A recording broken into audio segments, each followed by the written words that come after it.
RugbyRenegade.com, the #1 online strength and conditioning program for rugby. Are you ready to get bigger, stronger, fitter, and faster and dominate your opposition? Welcome to the Rugby Renegade Podcast, where we build machines.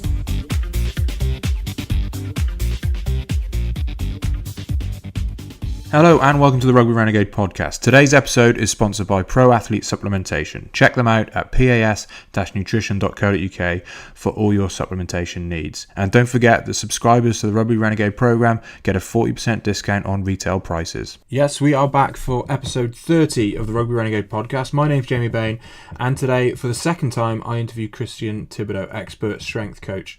We spoke to Christian, I think it was episode 26 or 27 of the podcast. Felt like we could have talked for hours, but unfortunately had to get off and train. As good excuse as any.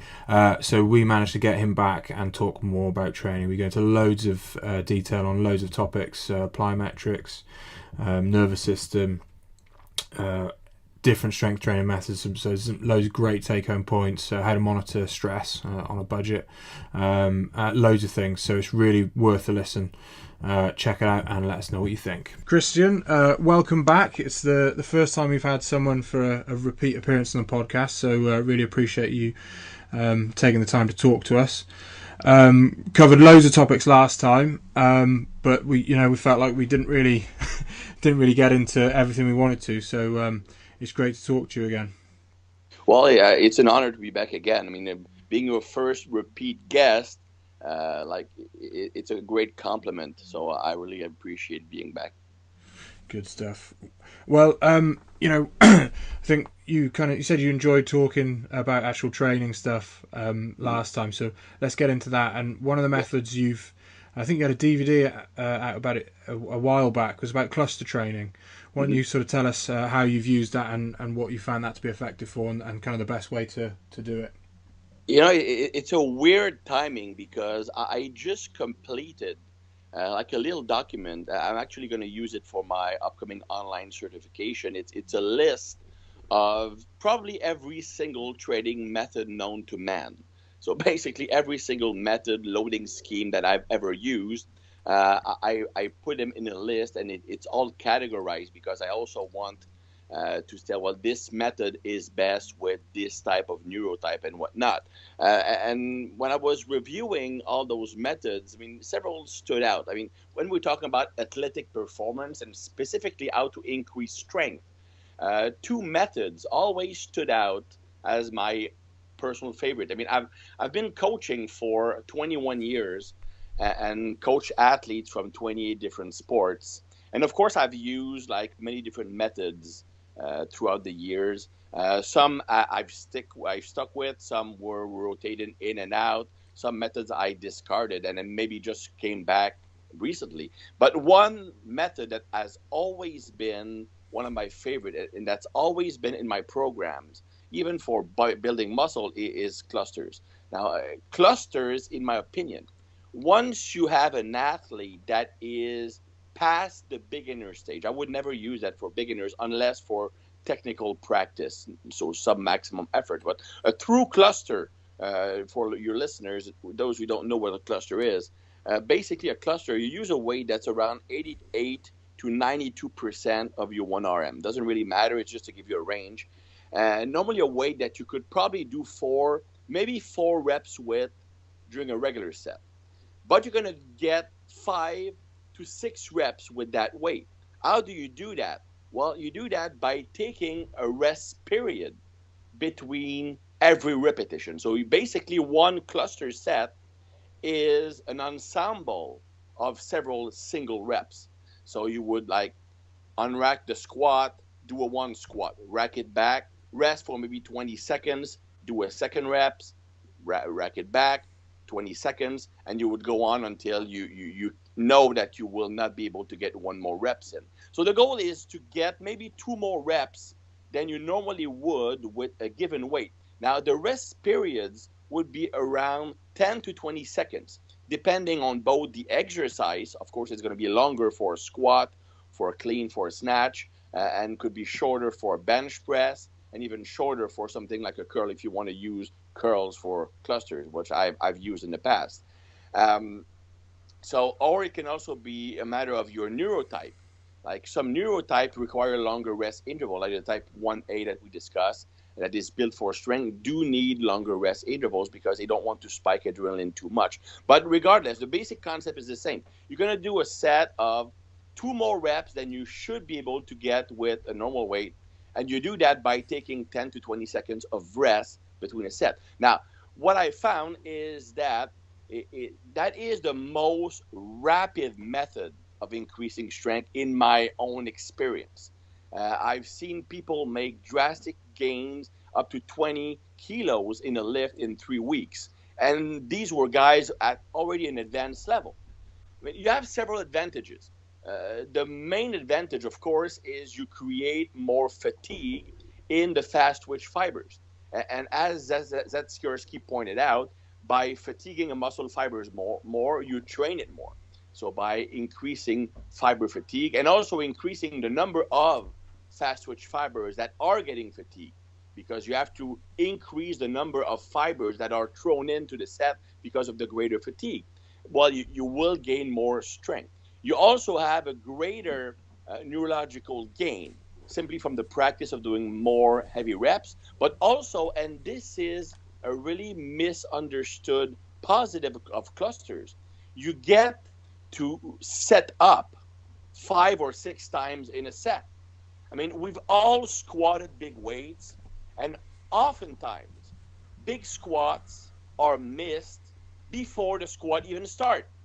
I mean, you're testing your 1RM, you walk out with the bar, and either you walk out and you lose control, or you don't establish tension before walking out when you're unracking the bar. Then right off the bat, your body goes soft, you can't reestablish tension, and you will be psyched out because the weight will feel super heavy. Now with clusters, you are actually practicing that setup 5 or 6 times in a set under maximum loading. At first, the first week you do it, your performance might actually suck, just because that walkout or unracking the bar in a bench press takes a lot out of you. But the more you practice it, the better you become at that phase of the lift, which is so important, yet underestimated and undertrained. So that is another way that clusters can increase strength. Now, the origin of clusters, I mean, because it's nothing special, really. It comes from Olympic weightlifting, because that's basically how Olympic lifters train. I mean, they do a snatch, they drop the barbell on the floor, they reset, do another rep, and they might have 5, 10, 15 seconds between reps. They always train that way. And strength athlete eventually picked that up and starting applying it on the strength lift, and it works great. It's one of those methods that is always in my programs. And it's even on my muscle building programs, because if you are an athlete who wants to gain size, but you want it to be functional size, not like the sarcoplasmic hypertrophy or irrational hypertrophy that might actually slow down the speed of contraction because you are creating more friction between the muscle fibers. The only hypertrophy you're getting from clusters is pure fiber hypertrophy, and mostly in the fast twitch fibers. So it is truly functional and transferable to sport. So I include it in like quote unquote specific bodybuilding phases, because it's a way of getting the volume in while keeping the intensity in. So an advanced athlete will be able to get some volume in, triggering muscle growth in the fibers, while at the same time improving lifting form, improving how he unracks the bar, increasing neurological factors involved in strength production. So that's the reason why it's such a great method. And to this day, it's one of my 3 all-time favorite methods, with wave loading and with isometrics. Yeah, some really good points there, especially about the just even the practicing of racking and unracking the bar and getting your setup right. But I found it interesting you said it's a good way of getting kind of high volume and high intensity, because that's how I've always used it in sort of, I've periodized it in times where you want to be getting high volume and high intensity at the same time. And I find with me personally, I get quick results with it, but then I tend to burn out. So I don't know, is that something to do with my neural typing or? No, I think there are two reasons for it. First of all, you have to understand that the more powerful a method is, the more draining it is. I mean, it just it just makes sense, right? Something that, let's take alcohol. You take a drink that has a higher alcohol concentration. Well, it will get you drunk much faster, but you will feel like crap the next day if you take the same amount of drinks.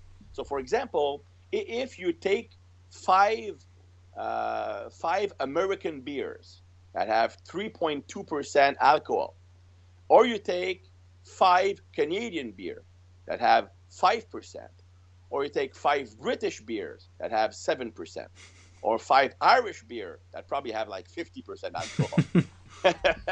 Well, it's the same amount of liquid, the same volume, right? But the effect is completely different.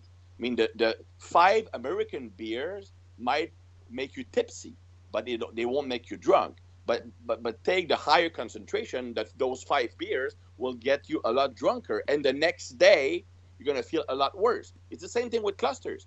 They are so powerful that if you treat them as you would a regular training method, and you do the same amount of volume, let's say you do 5 sets of clusters, of course you're going to crash. It's too much work. I mean, with clusters, some people who are like more fragile neurologically, so they can crash more easily. Normally what I do is I will do like 2 regular sets, like fairly heavy triples. Not all out, just fairly heavy triple. So maybe the first set is 85%, second set is 88%. So that has actually some volume in, but it also activates my nervous system. But it also tells me which weight I'm going to be using for the clusters. Then if I'm fragile, I will only do 1 cluster set. Because it's so powerful, you will get a training effect. Now, if you can tolerate a bit more volume, then you're going to do 2 cluster sets and maybe 1 regular set of 3. At the most I've used with regular non-enhanced people is 3 cluster sets. Yet the original work, for example, by Poliquin, was doing 5 sets of clusters. I mean, I've done that when I was a kid, and after 2 weeks, I crashed. And that's the thing, though. But with any neurological-based method, okay, the clusters being one of the most neurologically driven method out there, you will find that normally after 4 weeks, you crash. So you can probably perform super well for 2 weeks. You still feel good on that 3rd week, but on the 4th week, you start to crash. And that's one of the reasons why Westside Barbell changes their max effort lift every 2 weeks, or sometimes even faster. So with neurological methods, I find that it's best to rotate them in and out every 3 weeks. Because if you keep doing them for more than 3 weeks, you will burn down, even if your nervous system is really resilient. So the number of set is one thing, but also the frequency at which you're changing these methods. And the problem with those super effective training methods, clusters, wave loading, isometrics, or using overload eccentrics, super powerful method, rapid stringing. The big problem is that they are so effective that you become addicted. You want more strength. I mean, first week I'm gaining 10 kilos. I want more. I'm adding another 10 kilos. Right off the bat, you're already seeing yourself squatting 50 kilos more. So you want to keep doing it way longer than you should. Neurological intense methods, 2 or 3 weeks tops. Then you have to rotate them in and out. Maybe with something more explosive, or a method that is still neurological, but a bit less draining, like isometrics, like functional isometrics, like reverse band heavy lifting, something like that, just to give the nervous system a rest. Yeah, yeah, definitely. Obviously, the more demanding, the more effective, the more careful you've got to be with the way you program and the way you Absolutely, use them. But it's the same problem with plyometrics, especially in the US. I mean, when plyometrics, and when I say plyometrics, I'm referring mostly to like the more intense plyometrics, like depth jumps, like hurdle jumps, stuff where you actually have a large accumulation of kinetic energy from falling down that you can use in the subsequent jump, or jump squats, or anything jumping with very high intensity. Now, in 1988, the Soviet Union brought or gave the invitation to several international coaches, including several U.S. coaches, to go watch their athletes train and ask questions to their coach and whatnot. And the only thing that seemingly these Soviet athletes were doing different were plyometrics. So right off the bat, Americans being like they are, well, they assumed that this was the secret of Soviet athletic dominance. In reality, it was just better selection of athletes. So they assumed that plyometrics was the secret. Now, don't get me wrong. Plyometrics are effective, but they use a typical North American mentality. We have that in Canada also, is I'm going to do lots of volume of it. So people started doing like hundreds of ground contacts per sessions, twice, 3 times a week, way too much volume. Whereas if you look at the Soviet literature, like very intense jumping, it's treated exactly like maximum effort lifting. You wouldn't do 100 reps with 90% on a squat. When you don't do 100% depth jump or high intensity jump variations. So you have the same thing, that you actually are blurring the results, and you might lead to overtraining and injuries. So the more something is neurological, the less volume you need to get a training effect. Of an intense stimulus, of course. So that to me is the number one mistake, is if something is good, I'm going to do a shit ton of it. Yeah. And that is likely a mistake, because if it's good, you need less of it. Yeah, and that's the problem we have over here, the kind of more is better mentality, which exactly. We need to improve. Because let's look at plyometrics, right? You don't get fatigued when you do them, right? I mean, if I do 5 depth jumps, I'm not fatigued. Especially if you're a rugby player who has awesome work capacity. You don't feel out of breath. You don't have lactic acid buildup. You don't have neurological fatigue either. So you pretty much feel like you just did nothing. So coaches know that, because they're old school. If it doesn't hurt, it's not working. I mean, I'm going to make a man out of you. So that's why they are just throwing tons and tons of volume. And only those who are genetically gifted can tolerate. So they get good despite the training, not because of it. But how many injuries are you causing? Yeah, exactly. And I think that is a massive problem in rugby. Like, say, the nature of the athlete, they like to feel like they have worked. So sometimes when you do that kind of explosive session, they don't feel like they have, or sometimes they'll try and reduce the rest or do more reps, so they feel like they've had a conditioning element when it hasn't really. It's kind of overloaded them. It hasn't really improved what we're trying to improve. So it's a big lesson for players to learn there. And it's a really tough mindset to change. Yeah, definitely. One thing you've written about in the past, Christian, is getting stronger using singles and kind of building work capacity. Yep. And I also remember you writing about how a lot of kind of strength endurance programming doesn't actually develop strength. It tends to turn into hypertrophy. Just tell us your kind of thoughts on that. Well, I've always been a fan of very low rep training. I mean, of course, it probably comes from my background as an Olympic weightlifter. But the way I see it, and I see eye to eye with Louis Simon in that regard, is that the maximum effort method is the best way to build strength. It has the strongest impact on the nervous system, and also it has a great impact on desensitizing the Golgi tendon organs. And the Golgi tendon organs, of course, you know what they are, but maybe not all your listeners know. They are protective mechanisms that protects your muscles against yourself. So they are limiting how much force the muscles can produce, because you want to prevent like tearing yourself apart by producing too much force. But these are so overly conservative that an average human being can use about 30% of his strength potential. A pretty well-trained athlete might be able to use 50%. An international level strength athlete, like an Olympic weightlifter, maybe 80%. And a world champion, maybe up to 90%. So if you are practicing heavy lifting in the 90% plus range, then you are desensitizing the GTOs. Same thing, that's also why I like heavy partials. That's why I like isometrics, because these all contribute to desensitizing the Golgi tendon organ. Basically, allowing you to use a greater proportion of your potential. Now, singles, I'm not talking necessarily like all-out max effort. I'm talking like 90%, 95% effort for that day. It's actually safe because you only have one rep. You can totally focus on that one rep, focus on technical perfection, creating maximum tension. Whereas when you do 2 reps, 1 or 3 reps or 4 reps or 5 reps, the more reps, the more chance you are at screwing up.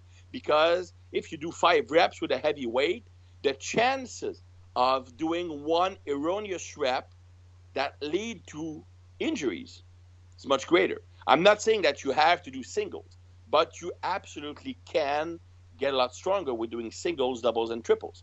My favorite number of reps when training a non-lifting athlete for strength, like not a power lifter, not an Olympic weightlifter, is 3 reps. I find that it is the perfect blend of max effort and getting some volume in. But once in a while with some Neuro Type, I still like to do singles because it is the quickest way to get stronger. But then again, for rugby players, the disadvantage for some positions is that it will not contribute to building muscle mass. In fact, you could actually, if you stick to only doing singles, you could atrophy while still getting stronger for a brief period until eventually you atrophy so much that you lose strength. But in a sport where you actually want to carry some additional body mass, triples are more effective than singles. Okay, cool.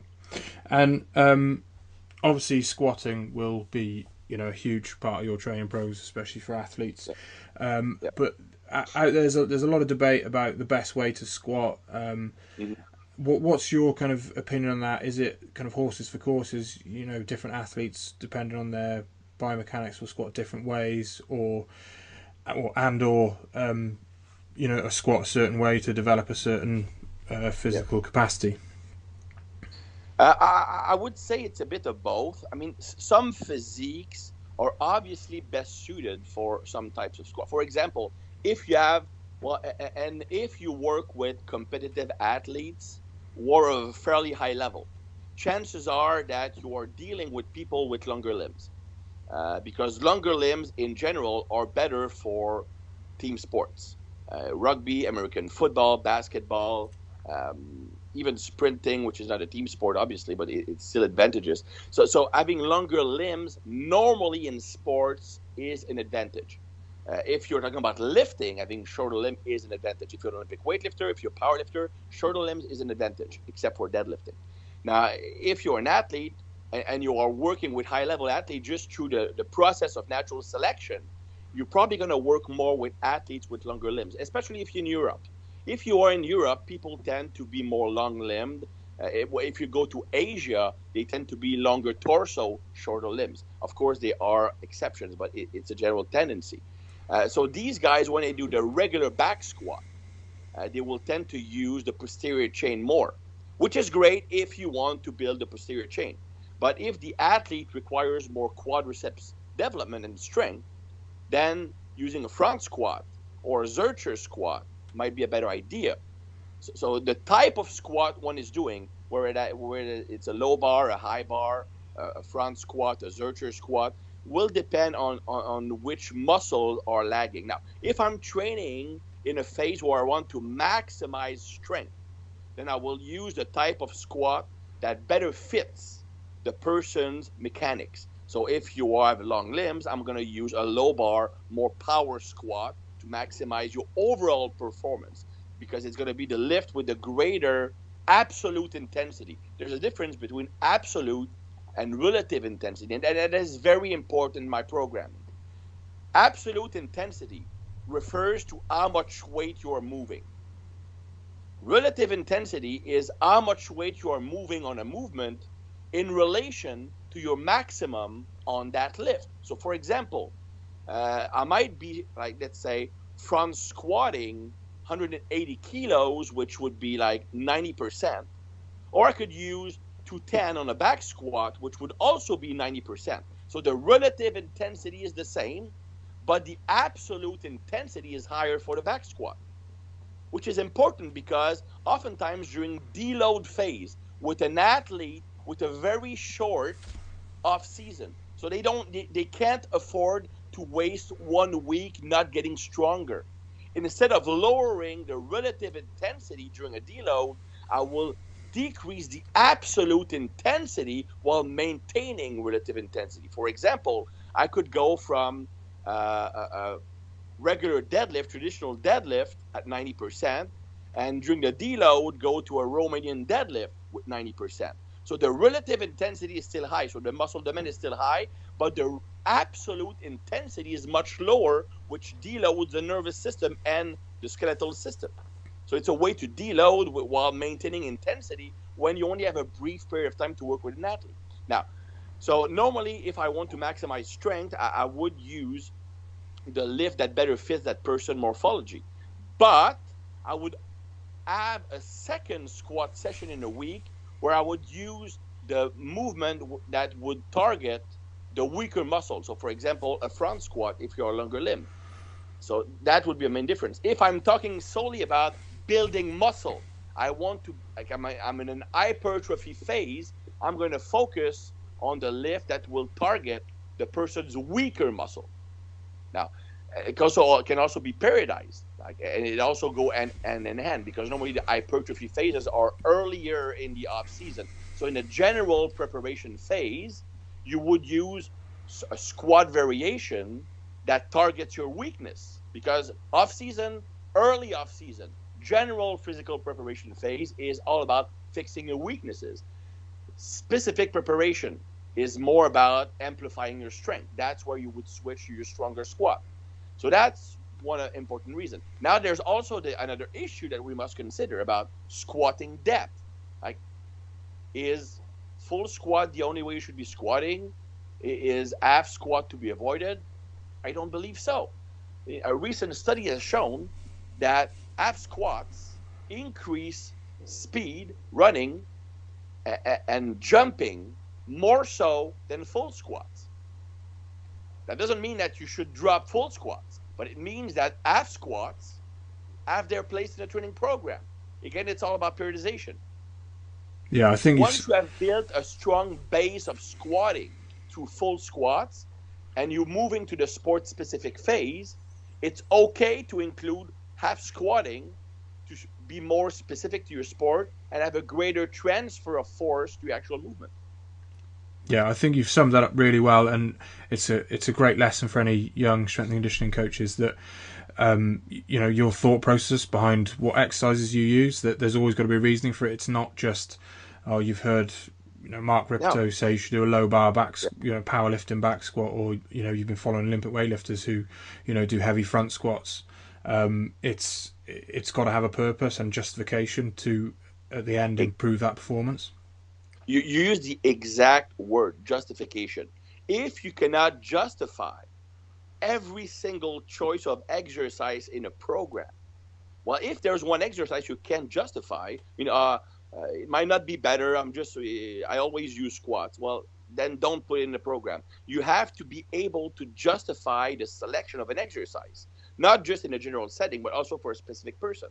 Because for someone, like for me, for myself, during the earlier general preparation phase, like when I was an Olympic weightlifter, I would use a lot more back squatting because I'm quads dominant. So for me, the weak muscles are the posterior chain. So I would actually use low bar squat in my early off season.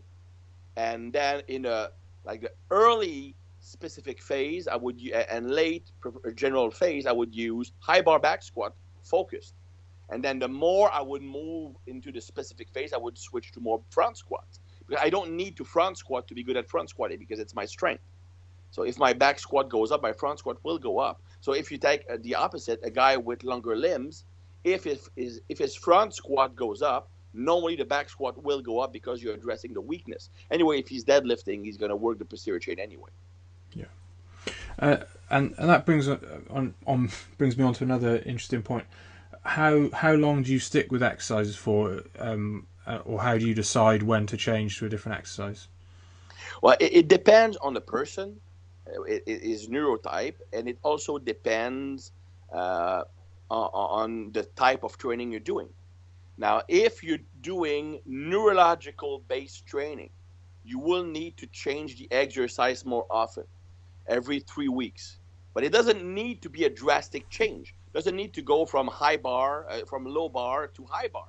It could simply be to go from low bar to low bar box squat to low box squat and back to low bar back squat. Just a slight difference. Or it could simply be still doing a low bar but using a slightly different stance width. Or it could be using a different bar, for example. Or it could be adding change to them, just doing something different. If it's a neurological based phase or heavier lifting, because the nervous system will adapt. And what you will notice, and I've noticed this myself, because of my kidney condition, I have to take my blood pressure every day. And I started taking it also post-workout to see which kind of workout had the greatest impact on my blood pressure.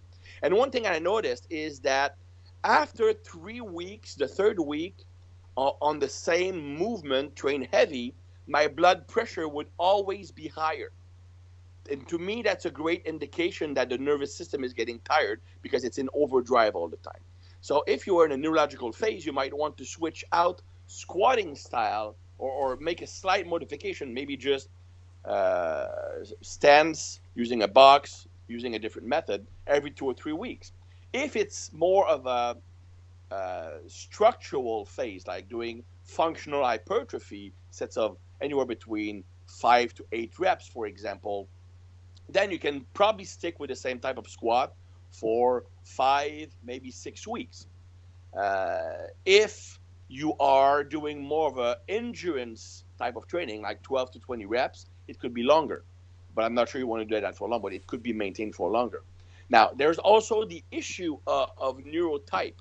Now, Type 1A, so the 1A and 1B, so the super competitive people, extroverted, make the best athlete normally, then they need variation a bit more often. Now, the 1B, especially those people, okay, how to tell if you're 1B? One, you are naturally very competitive, you hate to lose, and you are naturally explosive. Not explosive through training, you are naturally explosive. These guys need to change their exercises quite often, every 2 or 3 weeks. Now, the type 1A, also very competitive, but they are super vocal.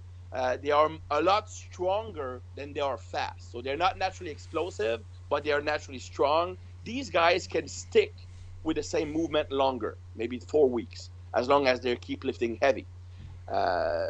Now, if you move to the right of the spectrum, those who are more type 2Bs and 3. 2Bs would be more introverted. They like the mind-muscle connection. They like the pump. They are not really competitive. They put a lot of importance on what people think about them. They are not naturally people you will find in rugby, for example, because these people prefer to not compete in sport because they don't like to be judged. But you can still find some of them. Now, these guys, and also the type 3, the super introverted, those who love to follow a schedule, they are more endurance athlete type. Now, these two guys can stick with the same movement for a heck of a long time. Actually, they do better if they stick to the one type of movement they like doing. So if they like high bar back squat, they will actually get stronger and stronger and stronger the longer they stick with it. Whereas the more competitive, those who you will find in strength and power sports the most, need to change their exercises more often. Otherwise, they will get bored or have a neural crash. Again, it's great to hear your kind of thought process behind, why you do things, and obviously going back into the neurotyping stuff. It's really interesting. And also, this was my next question. It's not just off the back of what you said, but you mentioned monitoring your blood pressure, and it's something I was going to ask, and I think you have written about it a little bit before, is kind of easy ways for we touched on a lot about stress in the last podcast as well, and are there some easy ways you can recommend our athletes to monitor their stress so they can adapt their training based on that? The blood pressure works great for type 1A, 1B, and 2As, which these are the guys you will actually work with. These are the guys who are athletes. when I say athletes, I mean power sports, strength and power sports, rugby, American football, basketball, baseball, sprinting, throwing, boxing, MMA, these kind of sport, not endurance athletes, for example.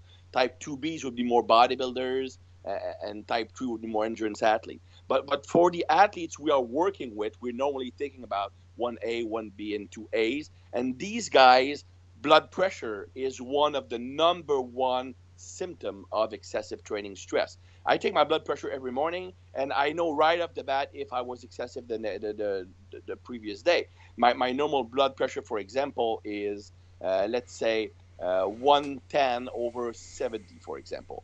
Well, if I wake up one morning and it's 115/80, well, it's probably a normal response to a very heavy workout. If it's 125/85/90, that was too much. So it's a great feedback loop because you don't always feel bad. Another symptom would be, I like HRV, like heart rate variability training, to tell you the stress of the workout, because heart rate is closely related to how the workout affected training stress. How fast can you get back to your resting heart rate after a session tells me if the session was excessive or not.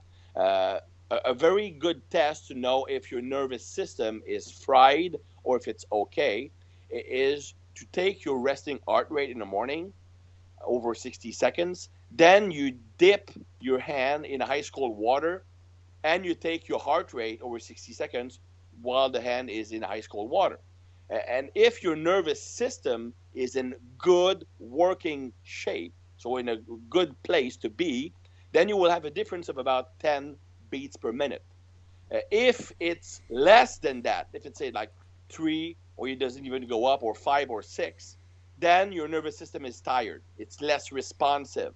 So that tells me that it might be time for neurological deload. If it's over responsive, goes up by 15, 20, to me it means you are in a super state to go very heavy or try a PR, but you're on the verge of crashing. So you don't want to stay there. So that's another element. Or you can just simply take your resting heart rate in the morning. When I was starting out as a coach, the 2 measures we used every morning was resting heart rate and body temperature. So these were the two tests we used every day with our athletes. And if heart rate spikes in the morning, for example, if your normal resting heart rate is 60 and all of a sudden it's 70 for no good reason, then you probably are on the verge of like doing too much. If body temperature goes down, it probably indicates that you're doing too much volume or that you're not eating enough. Could be one of the two. And that's because your body is decreasing its output of T3 thyroid hormone to protect itself, because it feels you are burning too much energy for what you are giving your body. So it's either you're doing too much volume or you're not eating enough, and your body is slowing down its thyroid hormone to reduce energy expenditures. It's a protective mechanism. So when your body temperature goes down about 1 degree,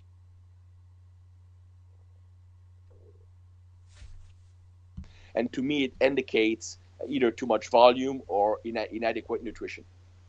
That's great. Some really good methods that our athletes can actually apply. One book I can recommend is Science of Sports Training by Thomas Kurtz. Know that one, yeah. RZ, yeah. Many different tests, simple tests that any coach can use. That's great. In the last podcast, we sort of spoke about what we can learn from kind of old school, strongmen and bodybuilders and things. Yeah. I think sometimes bodybuilders get a bit of a bad rap, but I think there are things we can learn. And you sort of, having competed yourself, been on kind of both sides of the fence as an athlete and a weightlifter and a bodybuilder, what do you think we can learn from modern bodybuilders? If you compete in a non-tested sport, how to use drugs. But from a training perspective, I think that the number one thing is bodybuilders are great at the mind-muscle connection, because most bodybuilders are two Bs. So they are all about sensation, feeling the muscle. So a smart bodybuilder like John Meadows, for example, is great, or Charles Glass. These guys are great at making small technical changes to basic exercise to increase the recruitment of a muscle. They also are great at fixing weak links, because bodybuilding, it's all about that, how to fix a lagging muscle. So they are not only good at selecting the right exercise, but also coming up with the best strategies to fix a lagging muscle group. So in my opinion, that's what most athletes can learn from bodybuilders. Also, of course, there's the issue of nutrition. Of course, bodybuilders tend, especially the smart ones, they tend to be more in tune about the advances and the changes in nutrition. And I think that every athlete, even though I know in rugby, for example, I don't know how it is in your part of the wood, but when I played, a friend, one of my teammates went to play in France, and he was ridiculed for eating a healthy diet. Like, he was eating like super healthy, and the other players were making fun of him. And they were making fun of him because he had a six-pack and he was a forward. He was a hooker, actually. So I don't know how it is, but any athlete could learn about eating better, because eating better will always improve your performance, always. Yeah, definitely. And also longevity, because people don't realize that, but a diet can be pro-inflammatory and actually increase joint aches and pains, which, of course, will delay recovery and make performing harder. Yeah, definitely. I totally agree. I think what you said in terms of their ability to pick the right exercise and Yep. improve weak links, that's really important And from a rehab point of view. And making modification. I mean, when we're dealing with athletes, again, most athletes, especially the good athletes, those who are the best on your teams, they are normally type 1A or type 1B. These guys are all about moving weight from point A to point B. Depending on if they are 1A or 1B, they will have a different strategy. 1A are great at producing maximum tension. So they are strong because they're creating tons of tension. So they're super stable and recruit lots of muscle. 1Bs use more momentum. So they will still lift heavy, but they will use stretch reflex. They will use acceleration to move the weight through the sticking point. But regardless of their way they are beating the weight, they are all about moving the most weight from point A to point B. These guys are not that in tune with which muscle is doing the work. As long as they're getting from point A to point B, they're happy. Whereas that approach is not conducive to being able to fix weaknesses. In fact, it will over-amplify your strength and will de-emphasize your weaknesses. So that's where some assistance work done, quote-unquote, bodybuilding style to fix your weaknesses is the right move. But if you don't have the bodybuilding mindset when you do these sets, it's kind of pointless, because you will still compensate by using your strength. Yeah, it's really interesting you said that, because that's kind of something I've seen when you kind of slow a movement down, they can often struggle, whereas when they do it, Yep. like you say, as explosively from A to B as quick as possible, they're actually very efficient at that. And it brings us back to eccentric training. And what are your favorite methods to sort of improve eccentric strength? There's many ways to look at this, right? Because eccentric strength, in my opinion, is the most underdeveloped strength type in sports. I mean, and to me, I mean, it's well known that the greater your eccentric strength is relative to your concentric strength, the lower is your risk of injuries. Being stronger eccentrically is what helps protect you against injuries. So you want to emphasize eccentric strength development. But then again, just like concentric strength, there are many different methods, and it's all through the spectrum. You could go with like sub-maximal eccentric with very slow tempo. You could go with an eccentric overload, like using more weight than you can lift, using a control but not slow speed. Or you could have an overspeed eccentric, where you actually are trying to speed on the way down, even using resistant bands to accelerate you downward faster than gravity. Now, each of these types have their own benefits for an athlete, and they have their place in a training program. Now, the slower eccentrics, like using a sub-maximum weight and using a slow eccentric tempo, like anywhere between 5 to 10 seconds, depending on your objective, and then doing a normal concentric action, that will, of course, build lots of muscle, but it will also build tendon resiliency. So it will increase the resiliency of the tendons. So it's good method to use earlier in the preparation phase, but you can't do too much of it because it can contribute to making you slower, because it can build up so much muscle that it might actually detract from your explosive work. And it also negates the use of stretch reflex. Think about it. The faster the eccentric is, the more kinetic energy is being accumulated. And when you switch from eccentric to concentric, that kinetic energy that is being stored in a tendons or muscle is now being used to potentiate the concentric action. So basically, the more kinetic energy you accumulate during the eccentric, the faster and stronger the concentric will be. So that's why many people use a rebound when squatting. It's a way to accelerate down, to accumulate more kinetic energy, also using the stretch reflex, of course, to be stronger in the concentric. That's also the principle behind depth jump. You are landing from a height, which builds up lots of kinetic energy that can be used in a subsequent action. It's not just about the stretch reflex, because if you pause for 3 seconds during a depth jump, you will still jump higher than if you're doing a regular jump. And the stretch reflex is pretty much lost after 2 seconds. So it's not just about stretch reflex, it's about the accumulation of kinetic energy that can be used in the concentric contraction. So if you're doing very slow eccentric and you're doing that all the time, you are detraining your capacity to absorb kinetic energy and use it in the reversal. So it's good to build muscle.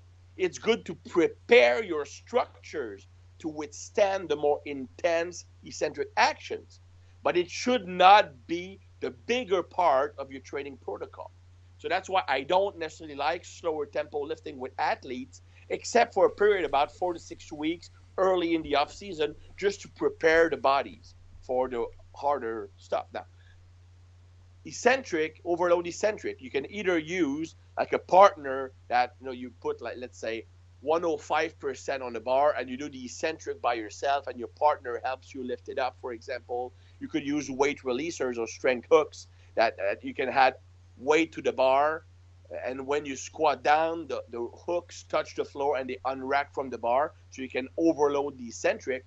Or you can do manual eccentric. Let's say you're bench pressing, you have 80% on the bar, while your partner will push down on the bar during the eccentric and release during the concentric, so you overload the eccentric. Now, all these methods have one thing in common: it forces you to lower more weight than you can lift.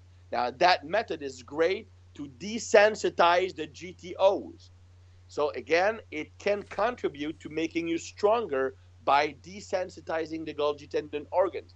But just like with the slow eccentric, you are also detraining your capacity to accumulate kinetic energy and use it during concentric actions. So if you would only do that, it could also make you slower. It will make you stronger, but it doesn't necessarily make you faster. That's why you have to convert that with overspeed eccentrics. Overspeed eccentrics can be plyometrics, depth jumps, squat jump series. Squat jump series is you do a jump squat, and as soon as you land, you jump again. As opposite to regular jump squat, where you jump, you land, you reset, and then you jump again. But it can also be regular squats or regular bench press, where you voluntarily speed up during the eccentric and try to have the more rapid turnaround from eccentric to concentric possible. That will teach your body to store kinetic energy and use it. Of course, you need the proper preparation to be able to move to that type of eccentric, because it's highly stressful on the tendons, of course, because you're storing more energy in those tendons. So they are more solicited. So these are the three broad ways of doing eccentrics for an athlete. And none of them should be done for long, because they are both in their ways traumatizing on the body or nervous system. And like anything neural, after 4 weeks, the gains are pretty much vanished. So these are the three ways of training the eccentric if you're an athlete. Yeah, that's really, really interesting. And I think going back to what you said about the use of resistance bands, I think, as far as I'm aware, you're one of the first people to kind of mention it, that people just consider it as overloading the concentric portion, obviously, because it gets resistance increases as you press out. But like you said, it actually increases the eccentric portion because it's pulling the bar back down to you. So that's something people should consider when kind of programming with that. Absolutely. So you can do two things. So you can, so because of what you just mentioned, because the bands, bands are not like chains. Chains, it's just dead added weight. So it's just accommodating resistance, increasing the amount of weight on the later portion of range of motion. Whereas bands actually have a component where they're actually trying to throw you down. Bands have an accelerative component to them. When you do the eccentric, they try to throw you down with acceleration faster than gravity. So you can, for that reason, bands will always be more stressful than any other type of lifting. Because let's look at the two ways you can do lift with bands. The first way is you control the eccentric. If you control the eccentric, well, you have to brake or fight against the acceleration of the band. So you have to produce a lot more force and tension than during a regular rep, even if at equal weight. So that puts a lot more strain on the muscles, which makes recovery a lot longer. Or you can actually use the bands to speed up the eccentric so that you can actually build more kinetic energy to have a plyometric effect. Now, if you do that, you have a much greater impact on the nervous system as regular lifting, and also a much greater impact on the tendons. So regardless of how you do your reps with a band, it's always more stressful than regular lifting. That's why you can't do it for more than 3 weeks normally. It's better to switch to chains after that if you want to keep accommodating resistance. That's really good, really interesting. And while you touched on that, look, an old technique that I learned from you, I use in the past, is tempo contrast training, where you vary the tempo within the sets. When you talk about that and the kind of idea behind that. As I mentioned, it's great timing because I just wrote the resume of about 400 training methods, so it's pretty fresh in my mind. Now, tempo contrast for your listeners, it's basically contrasting slow and fast reps in a set. Normally, it's like 2 of each, like 2 slow, 2 fast, 2 slow, 2 fast. That's a normal tempo contrast set. Now, the slow reps would have both a slow eccentric and a slow concentric, like something like 5 seconds up, 5 seconds down. And the fast reps, you would try to be as explosive as possible. Now, there are several benefits, of course, depending on which type of exercises you are using that method with.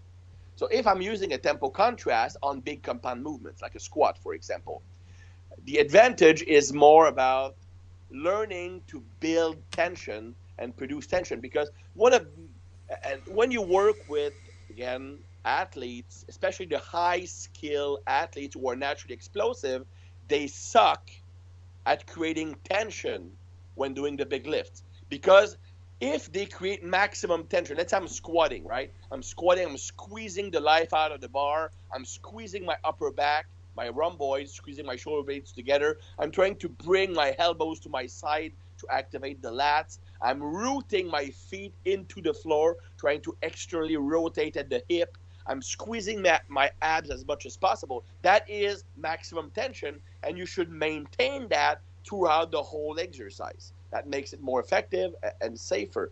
But if you are an athlete who's naturally explosive, that goes against your nature. So you will naturally try to stay looser, more relaxed, because it will be easier to use the rebound and stretch reflex. The analogy I could give you is when you're producing maximum tension, you become a baseball bat.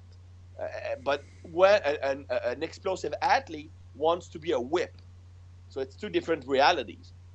So by doing tempo contrast, you can actually practice maintaining maximum tension with the slow reps. And then on the fast reps, you can just try to keep that feeling of tension, but now while being explosive. Because you can be explosive and you can use a stretch reflex while being fully tense. It's just a matter of practicing it. So if I'm practicing doing the slow reps, maintaining tension, you're telling your brain, okay, this is the type of tension I want, and you can transfer that feeling to the fast reps. It's much easier for a good athlete to copy a body feeling than to copy a guideline. So to apply a guideline. So that's the main benefit, in my opinion, when we're working on a big compound movement. Of course, you're also increasing time under tension. You are also on the slow reps. You are strengthening every portion in the range of motion equally. Let me explain. An explosive athlete, his natural strategy to lift big weights is to create maximum acceleration from the start, because that acceleration will allow him to blast through the sticking point. Okay? So that's the first way to go through a sticking point.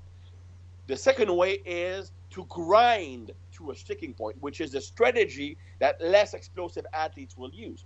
Now, an athlete who naturally tends to use acceleration will have several points in a range of motion that will be relatively undertrained.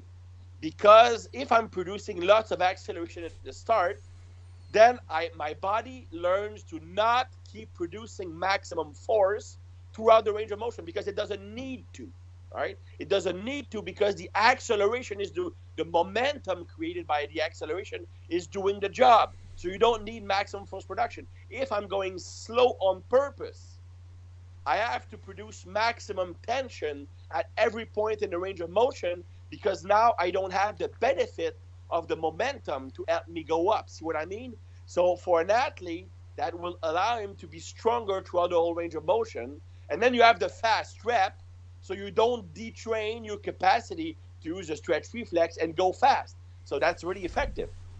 Now, with if you're an athlete, you might not want to do 8 reps. You might do only 4 reps, like slow, fast, for example, during an intensification phase. During an accumulation phase, you might go slow, fast, slow, fast, for example. Now, if you're using that method on isolation exercise, the main benefit of the slow rep is to work on that mind-muscle connection. When I'm doing a slow squeezing contraction, it's much easier to get that feel in that target muscle. And then when you do the fast rep, you can control and you can copy that feeling. So for someone who has a hard time feeling a muscle contracting, it's also a very good method. And remember, if you can't feel a muscle contracting in an exercise, you can't really isolate it, so you can't fix a weakness.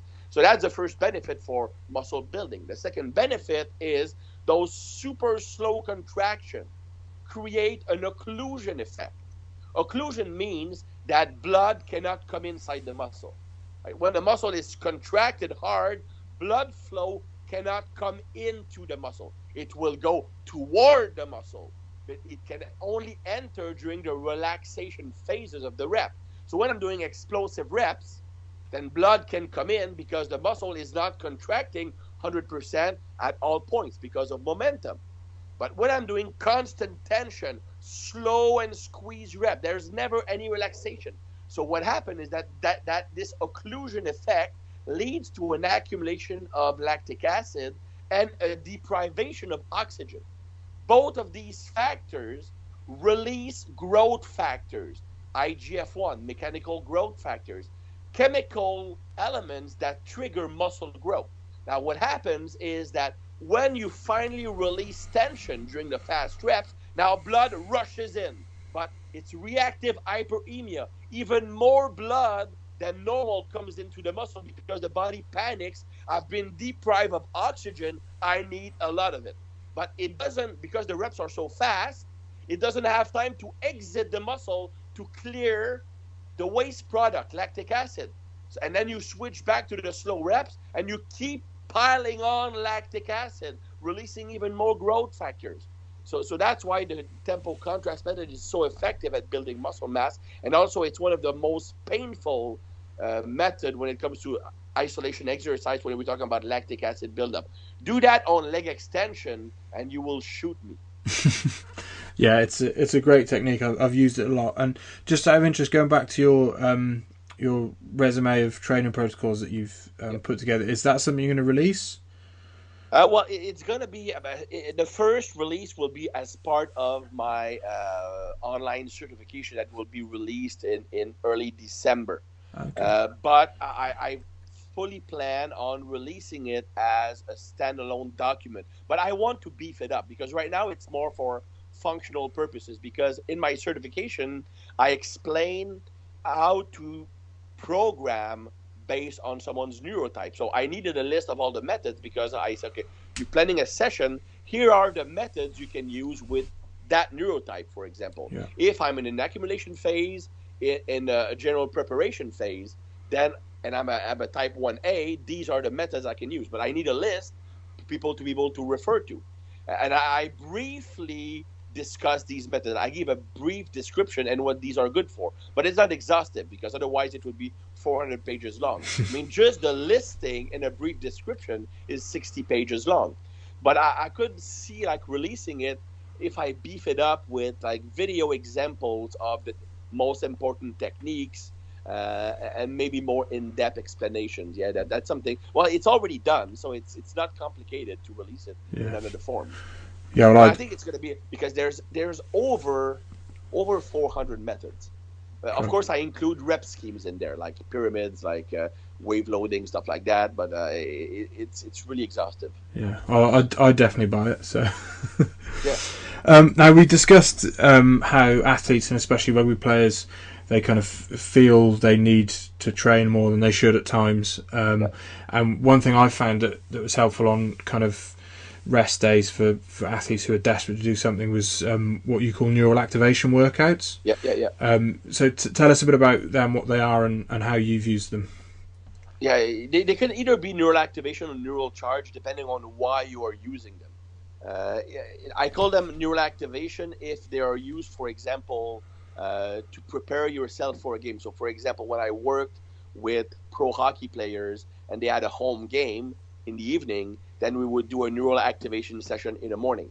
Or it can be a neural charge session. So, for example, if an athlete just did a very, very grueling neurological session, then we could follow up either the same day, 6 hours later, or the next day, depending on the schedule, with a neural charge session, a method simply aimed at increasing the production of neurotransmitter to avoid the crash after a workout. These are also the sessions I would use if an athlete comes into the gym and you can see that neurologically speaking is not there. You can also objectively test that by testing for grip strength. I mean, you establish a grip strength baseline, and if they come into the gym in one day, they are like 10-15% down or more, then you know that their nervous system is shot. Then you might want to do a neural charge session instead of a regular workout, for example. On the opposite end of the spectrum, if they come in and their grip strength is, for some reason, drastically higher than normal, then it's probably time to test for a PR. The grip strength is the number one indication of neural efficiency, how effective the nervous system will be that day. A broad jump or a long or a vertical jump could also be used, but I prefer the grip strength because it's less technical. Now, the neural charge sessions. At first, I only used explosive exercises. So, but I'm going to just briefly talk about the concept. The concept of a neural charge session is very simple. It's very brief. First principle, it's very brief. 15 to 25 minutes, no more. Of course, that doesn't include the preparation warm-up if you do any. Second is, and that is the most important thing, and it's the hardest thing for athletes to apply. We don't want any fatigue from the session. It's not a training session.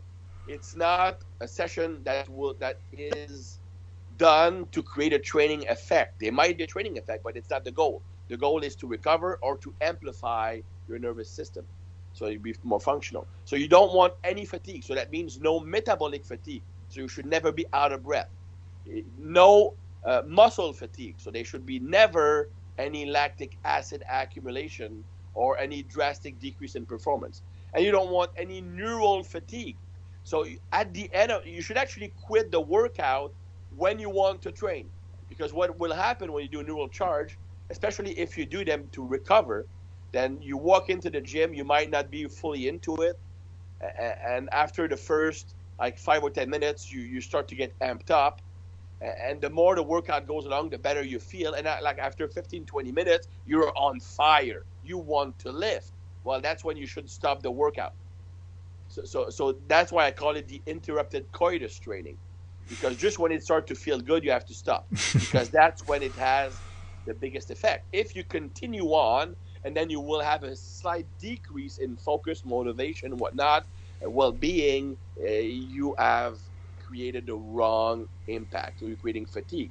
So that's why I prefer to do it as a circuit, although you can simply use pairings, or you can even use the exercise as a standalone. Doesn't really matter. But I like the circuit because athletes don't like to stay idle for a long time. So when doing a circuit, you can have like 40 seconds between stations, so they get plenty of rest between the same exercise, but it doesn't feel as boring. So it's let's say 4 exercises done either very explosively, so a jump, a throw, a light Olympic lift, a sprint, striking a tire with a sledgehammer, anything that can be done violently fast. Being fast is not enough. It has to be an act of violence. It's not the speed of the movement that has the impact on the neurotransmitters. It's putting your brain in that fight mode. You have to do each rep as if you're throwing a punch to someone you hate, okay? And because of that level of intensity, no more than 3 reps per exercise, all right? Some people can go up to 5, but I prefer to force them to do only 3 so that the quality will be there. And then you have 30, 45 seconds between stations. Normally, I would alternate 1 upper body, 1 lower body, 1 upper body, 1 lower body to make sure that there's 0 muscle fatigue. Now, in the past, I only use explosive exercises. Now, I also use heavy work, but not heavy work lifting, because I don't want to create muscle damage. I don't want to tire out the nervous system. So it's either isometrics, pushing or pulling against an immovable object for 6 seconds, no more than that. Or it could be a pretty heavy crawler push, sled drag, or farmer walk, but for no more than 10 seconds. And not a max effort. Heavy, but not max effort. So if you have an athlete who's more naturally explosive, stick to only explosive exercises. If you have an athlete who's stronger than he is explosive, you can use a combination of both. But again, the rules are no fatigue whatsoever. No more than 20, 25 minutes, and more like 15, 20. And 0, every rep has to be done, if they're explosive, with maximum violence. If you feel yourself slowing down, stop. But so that works mostly by amping up the nervous system, by increasing the production of dopamine and some other neurotransmitters. So it helps you recover from those hard sessions, and it also allows you to perform better. So if you have an evening match, then you could do a neural charge session 6 hours earlier, 15 minutes tops, and that the performance will actually be higher. I'm training one of the top wheelchair basketball player in Europe. He's in Spain right now, and he had a match last Friday. Well, 4 days ago, last Saturday. 3 days ago, and it was in the evening. So we did a neural charge session in the morning, and he reported it was the game I felt the best in my life. I felt powerful. I felt indestructible.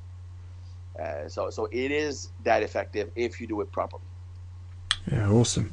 And I've used it before with the explosive things. I've never used the strength, but that might be good for some of the you can't go wrong with and explosive. You can't go wrong with explosive. I mean, if they are tightly coached, isometrics work great also. But like farmers walk and prowler, athletes might tend to overdo it. But you can't go wrong with explosive. Yeah. Now, I follow you on social media and things. I've seen some stuff about you doing a ketogenic diet. Do you want to talk about that? Yeah. quite interesting. Yeah, I've always dieted down using low carbs when I wanted to get lean. I've done keto, but that was like 15 years ago. Well, let's say 14 years ago when I was competing in bodybuilding. I did keto for the last bodybuilding competition I did because I was really into Vince Gironda. And Vince Gironda used his definition diet was tons of eggs, tons of full cream, some cheese and stuff like that. And that's what I did back then, and it worked. So I said, well, I'm gonna now keto being all the rage. Now I did it when I was younger. I didn't know much about it. I just did what Vince Gironda did. So I really want to understand why it works and how it works and how to tailor it to somebody, to some people. At first, I did it by myself, and I used the same thing I did when I was using Gironda's diet. So eggs, full fat cream, cheese, and within 3 days, my blood pressure went from 115/75 to 160/110. So of course, like being really, really sensitive about that, but because of my kidney, I panicked. So I stopped keto and I announced it on social medias. And my friend Joe Binley, who's a top nutritionist in bodybuilding, and he's a specialist in ketogenic diet. Well, and we're friends, so he said, "Well, let me handle you. I'm going to do your diet, and you follow up and stuff like that, because you can totally do that while being healthy." So I've been working with Joe for 4 weeks, 3 weeks really, and it's been great. My blood pressure is down now to 110/70. It took us about 2 weeks to find the right recipe for me. I mean, at first, we found the right types of fat.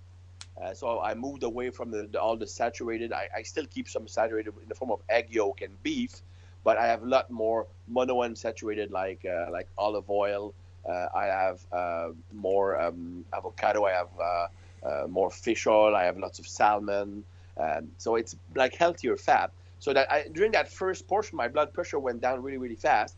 But my body weight was just like dropping like crazy. I went from, I'm going to talk in kilos here. I went from 93 kilos to 88 kilos in like a week. But I was freaking out. So it's like way too much for me. So the second week we did a 1 carb up just to have a new starting point.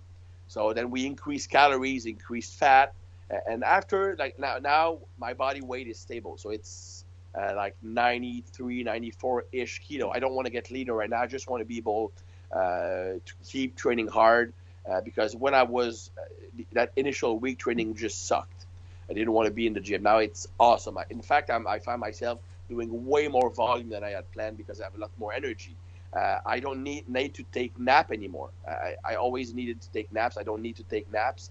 I'm a lot more focused. I'm a lot more productive. I mean, hence the 60-page guide that I did in 2 or 3 days, on top of writing 4 articles, including 3 in 1 day, and working my website. So I'm super productive, of course, with my 50-plus online clients to take care of. So I was super productive. And you know what is the number one sign for me that my brain is functioning better? Is that now I'm not watching Netflix anymore, I'm reading. For the past 3 or 4 months, I watch Netflix about 3 or 4 hours a day. And every time I started to, I love reading. Not just like nonfiction, I like fiction books, like novels. But every time I tried to read a novel, I would stop after 2 pages because it just bored me to death, or I would fall asleep. Now, I bought like the new Dan Brown book, and I've been reading it only today, and I'm more than halfway done in only the first half of the day. So to me, when I don't want to watch Netflix and I want to read, it tells me my brain is in a better working state. So it's the first week was all about finding the right fats. Second week was about finding the right caloric requirement. And now what we're doing is we're playing with gradually adding some carbs specifically placed in my day. So I have 25 to 30 grams around the workout. Not enough to mess up the fat adaptation, but it actually gives me slightly better workouts. So we're playing with how much amount I can get away with. So of course I measure my ketone level with a ketone meter to see how much carb I can get away with. And Joe even thinks that I'm going to be able to get away with 2 carbs meals a day, like let's say on Wednesday and Saturday, for example, or on Sunday. So it's not, keto is not just about you have to eat all fat.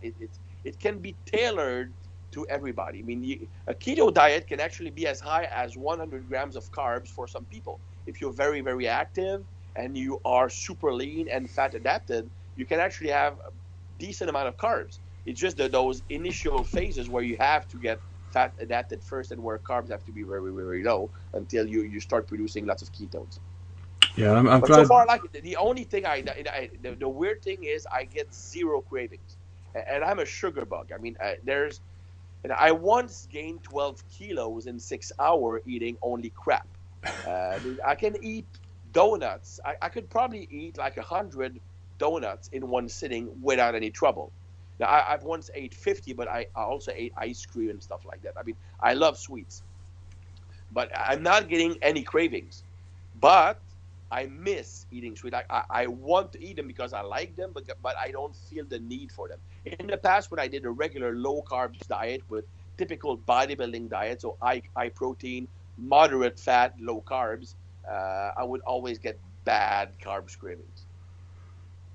Yeah, and it's interesting to hear you talk about your work with your nutritionist, and because I think sometimes people think, you just get given a kind of meal plan and that's it. You go on and crack on with that. But I have to send him selfies every morning, which I hate doing. I hate doing that with a vengeance. So I have to send him a selfie every day, morning weight, morning blood pressure, and he makes daily adjustments to my diet. Of course, now that we pretty much figured out the proper caloric intake for me, he won't be making any drastic changes to my regular diet, unless I tell him, well, I want to get a bit leaner, I want to get more muscle, that he got to play with. Now it's just a matter of finding out how many carbs I can get away with. So he asked me to measure my blood ketones post-workout to see how fast I can get back to ketosis in the morning, to see if I'm after a carb meal, for example, so he can develop the optimal strategy of when to add carbs. Because some people can mess up, like the traditional, like the anabolic diet by Mauro Di Pasquale, where you had the whole weekend of high carbs. You can basically throw yourself out of ketosis, and it would take you 2 more weeks to get adapted, so you never truly in ketosis. So some people can actually get away with 1 day of carbs. Some people can't get any carbs. So it's all a matter of finding what works for optimizing the diet for that person. Because let's not kid ourselves. Ketones are great for brain energy, and it's great for endurance activities, but it will never be an efficient fuel source for very intense muscle contractions. Carbohydrates will always be more effective. So if you can get away with carbs, especially around the workout, on a keto diet, and stay in a keto state, then it will always be an advantage training-wise and muscle-wise, because it will keep IGF-1 levels more elevated. So it's all a matter of first establishing that ketosis state, then finding out if you can tolerate carbs. Even a small amount is better than nothing, because people don't burn as much carbs as they think they do during a lifting workout. I mean, 30 grams of carbs around workout is making a huge difference in my quality of my workout, in the pump, and in the volume I can do. So if you can get away with that, it's a benefit. But if you don't measure it, if you don't measure ketone levels, if you don't work with somebody who know what he's doing, and it's very easy to go overboard. Yeah. And I have interest, what is your training like at the moment? Well, I started out, when I started my keto experiment, I wanted to do more of a, like, I don't want to say a CrossFit hybrid, because it's not CrossFit. It was the strength portion was pretty much like the West Side barbell kind of training, like conjugate system. But I wanted to add lots of conditioning work. So assault bike, medleys, circuits, stuff like that, pulling the sled, pushing the prowler, because I want to get back in top. I'm in good shape visually, but I'm not in good athletic shape, and I kind of miss that. Because for my photo shoot, I did mostly bodybuilding training. What happened is that that was stupid of me, because I did that type of training while I was working on finding the right amount of calories for me. So I was in a very high deficit. I was not yet keto adapted, and I was doing that very high high intensity, high output kind of training. So I crashed after 3 days. That's when my body weight was super low. I felt like shit. I couldn't train. So I switched back to more of a bodybuilding kind of training. And now I'm feeling great. So eventually I will go back to including gradually performance element, but only one at a time. So I will have some heavy lifting at the beginning of my workout. Then I will have some explosive work. Then I will have the conditioning, but only provided that I keep feeling good. Yeah. Christian, I don't think that keto, even though some CrossFit purists might disagree, I don't believe that keto diet is a great diet for CrossFit or any kind of sports with the same kind of energy requirement. Yeah. With endurance sport and resistance sport, it can work very, very, very well.